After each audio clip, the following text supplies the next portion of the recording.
கலாவதி ஆவேசமாக எழுந்தாள். தனது கையில் போடப்பட்டிருந்த ட்ரிப் ஊசியை வேகமாக பிடுங்கி எறிந்தவள் செவிலியர்கள் தடுக்க முயன்றும் கேட்காமல் கதவை திறந்து வெளியே வந்தாள். அந்த நேரம் புவனாவும் ஆகாஷும் வழியில் நின்று பேசிக்கொண்டிருந்தனர். அவர்களை பார்த்த நொடியே கலாவதியின் கண்கள் சிவந்தது. ஆகாஷ்! அவளது குரலில் இருந்த ஆவேசம் முழு தழுத்தையும் திரும்பி பார்க்க வைத்தது. ஆகாஷ் திரும்பினான். அவனை நேராக நோக்கி வந்த கலாவதி புவனாவை கை நீட்டி காட்டினாள். இந்த பொண்ணு என்ன சொல்லுது தெரியுமா? உன்னோட பொண்டாட்டின்னு சொல்லுது. அப்படின்னா நிஜமாவே என்ன உன்னோட வாழ்க்கையிலிருந்து தூக்கி எறிஞ்சிட்டியா? ஆகாஷ், நீ வேற ஒரு கல்யாணம் பண்ணிக்கிட்டியா?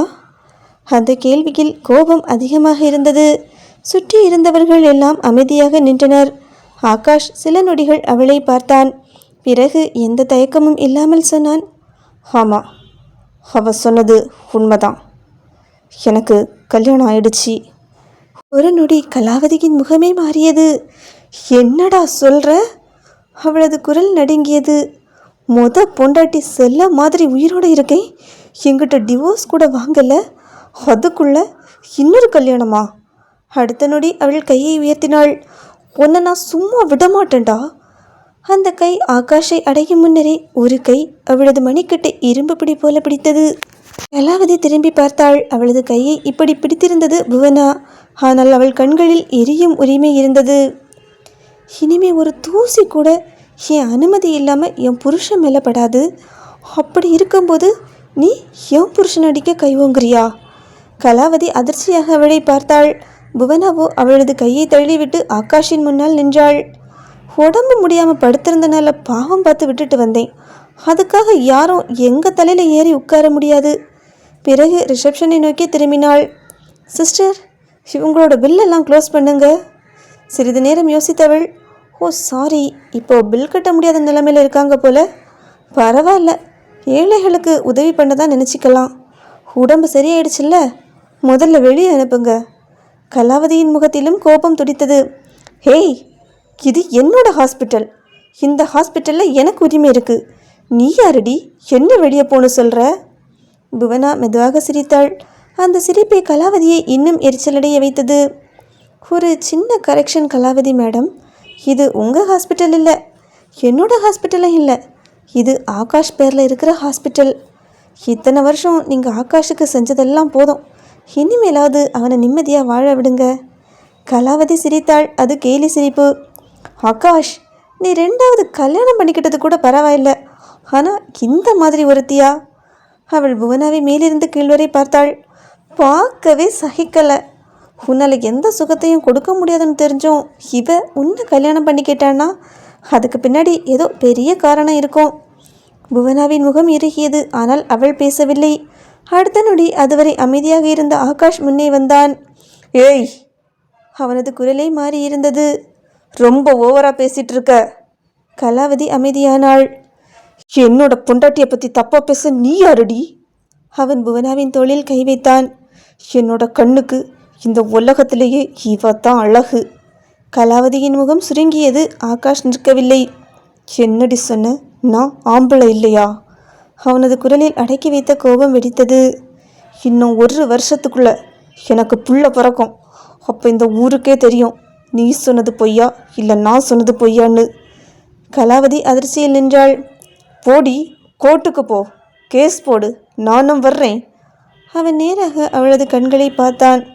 என்னை டிவோர்ஸ் தராமல் பிளாக்மெயில் பண்ணது, என்னோட சொத்தை அபகரிச்சது, என்னோட உடம்பையும் மனசையும் சிதைச்சது, எல்லாத்துக்கும் ஆதாரம் இருக்குது. அந்த ரிப்போர்ட்ஸ் எல்லாம் கோர்ட்டில் சமர்ப்பிப்பேன். அப்போ நீதிபதியே சொல்லுவார் என் வாழ்க்கையில் இருக்க தகுதியானவை யாருன்னு. மருத்துவமனை முழுவதும் அமைதியாக இருந்தது. கலாவதி சில நொடிகள் இருவரையும் பார்த்தாள். பிறகு மெதுவாக தலையசைத்தாள். சரி, நீங்கள் 2 பேரும் சந்தோஷமாக இருக்க நினைக்கிறீங்களா? அது நடக்குதான்னு நானும் பார்க்குறேன். அவள் பின்னால் நகர்ந்தாள். நான் நினச்சதை அடையாமல் விட மாட்டேன். இது கலாவதி, நான் திரும்பி வருவேன் என்று சொல்லிவிட்டு திரும்பி நடந்தாள். ஆனால் அவளது கண்களில் எரிந்து கொண்டிருந்த பழிவாங்கும் நெருப்பு மட்டும் இன்னும் அணையவே இல்லை.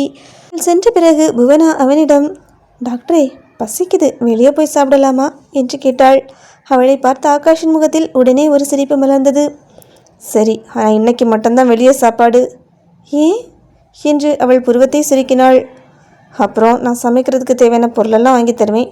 நீயே உன் கையால் சமைச்சு தரணும், சரியா என்று கேட்டான். உடனே புவனா சிரித்தாள். அதுக்கு என்ன டாக்டரே, தாராளமாக பண்ணிட்டா போச்சு. அதான் நல்ல பொண்ணு என்று சொல்ல அவளோ அவனை பார்த்தபடி, ஆமாம் நான் ஒரு விஷயம் கேட்டால் தப்பாக நினைக்க மாட்டீங்களே என்று கேட்க, உடனே ஆகாஷ் அவளை பார்த்து, ஹே என்கிட்ட என்ன இப்படி கேட்டுக்கிட்டு, என்னன்னாலும் சொல்லு என்று சொல்ல அவள் மெதுவாக, இனிமே பொண்ணுங்களை கடத்த மாட்டேன்னு ப்ராமிஸ் பண்ணுவீங்களா என்று கேட்டாள். அவள் கேட்டுக்கூட முடிக்கவில்லை. அடுத்த நொடியே ஆகாஷின் கை அவள் தலையில் இருந்தது. அவனது கண்களில் ஒரு ஆழமான உணர்வு இருந்தது. என்னோட வாழ்க்கையில் இழந்த எல்லாமே உன் மூலமாக திருப்பி கிடச்சிருக்கு. உன் மேலே சத்தியமாக இனி நான் அந்த தப்பு செய்ய மாட்டேன் என்று சொன்னான்.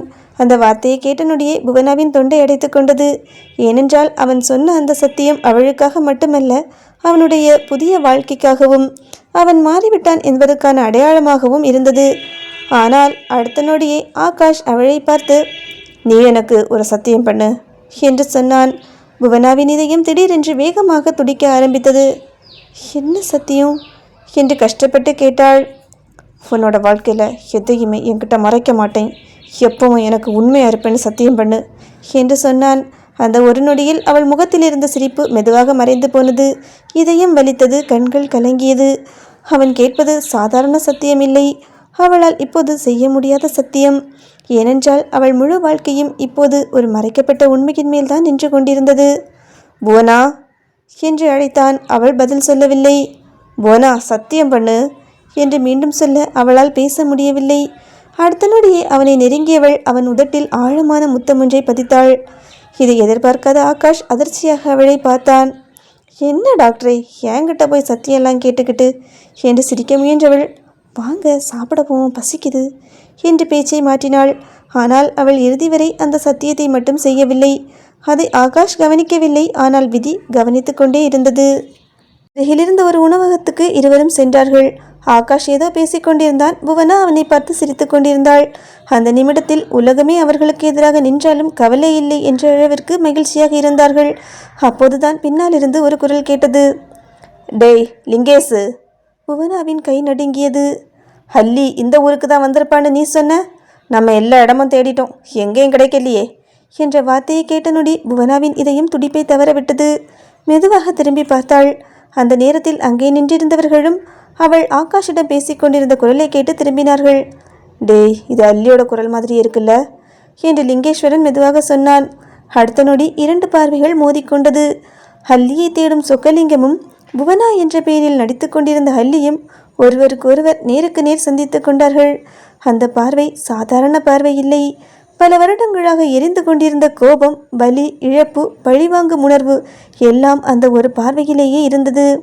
வேகமாக சொக்கலிங்கத்தின் பார்வை ஆகாஷின் மீது விழுந்தது. ஏய் என்று அவனை அழைத்தவன், நீ நீ அல்லியை தேடின ஆளுதானே என்று கேட்டான். ஆமாம் என்று ஆகாஷ் பதில் சொன்னான். இந்த பொண்ணு யாரு என்று கேட்டான் சொக்கலிங்கம். ஆகாஷின் முகம் உடனே இறுகியது. அதெல்லாம் உங்ககிட்ட சொல்லணும்னு எனக்கு அவசியம் இல்லை என்று சொல்லிவிட்டு புவனாவின் கையை பிடித்து கொண்டு அங்கிருந்து நகர்ந்தான். புவனாவின் இதயமும் வழக்கத்தை விட வேகமாக துடித்து கொண்டிருந்தது. அவள் நடந்து கொண்டிருந்தாள். ஆனால் காதுகள் மட்டும் பின்னால் இருந்தவர்கள் பேச்சை கேட்டுக்கொண்டிருந்தது. டேய் என்று சொக்கலிங்கம் லிங்கேஸ்வரனை பார்த்தான். இந்த பொண்ணு அல்லி மாதிரியே தோணுது. வாய்ப்பே இல்லை என்று உடனே லிங்கேஸ்வரன் சொன்னான். அல்லி எவ்வளோ அழகாக கலராக இருப்பா, இந்த பொண்ணு இப்படி கருப்பாக இருக்கு, இது அவளாக இருக்க முடியாது. ஆனால் சொக்கலிங்கம் அமைதியாகவில்லை. இல்லை, அல்லி நம்ம நினைக்கிற மாதிரி சாதாரண ஆள் கிடையாது என்று மெதுவாக சொன்னான். அவளோட பார்வையே சரியில்லை. அந்த பார்வையில் அந்த அல்லியோட கோபம் இருந்தது. என்னை பார்த்த விதமே எரிச்சிடுவேன்னு சொல்கிற மாதிரி இருந்தது என்று சொல்ல லிங்கேஸ்வரனும் அமைதியாகிவிட்டான். இவ அல்லியா இருக்க 90% வாய்ப்பு இருக்குது என்று சொக்கலிங்கம் மெதுவாக சொன்னான். அதே நேரத்தில் புவனாவின் கையை பிடித்து இழுத்து கொண்டு வந்த ஆகாஷ் திடீரென்று சிரித்தான். பிறகு அவளிடம், புவனா உனக்கு ஒரு விஷயம் தெரியுமா என்று கேட்டான். என்ன என்று அவள் கேட்க, அங்கே நின்னானே ஒருத்தன் ஹைட்டா. ஆமாம், அதுக்கே? அவன்தான் அல்லியோட செட்டப்பு என்று சொல்லி சிரித்தான் ஆகாஷ். புவனாவின் முகமும் உடனே சுருங்கியது. ஏங்க உங்களுக்கு அந்த அல்லியை பிடிக்கலன்னா அதுக்காக எப்படியா தப்பாக பேசுவீங்க என்று கேட்டாள் அவள். ஆகாஷோ நக்கலாக சிரித்தான்.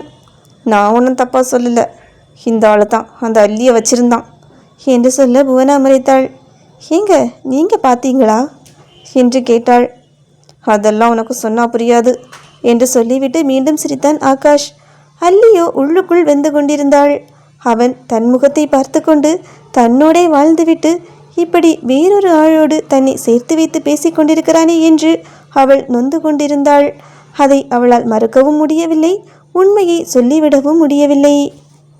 போயும் போயும் இந்த ஆள் கூட என்னை சேர்த்து வச்சு பேசுகிறீங்களே, என்னால் உண்மையை கூட சொல்ல முடியலையே என்று மனதிற்குள்ளேயே கதறிக்கொண்டிருந்தாள் புவனா என்கிற அல்லி.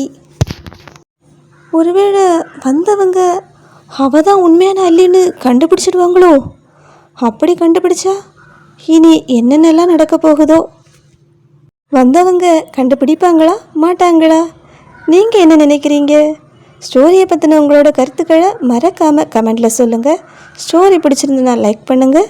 ஸ்டோரியோட அடுத்த பாகத்துக்கு மறக்காமல் நம்ம சேனலை சப்ஸ்கிரைப் பண்ணிக்கோங்க.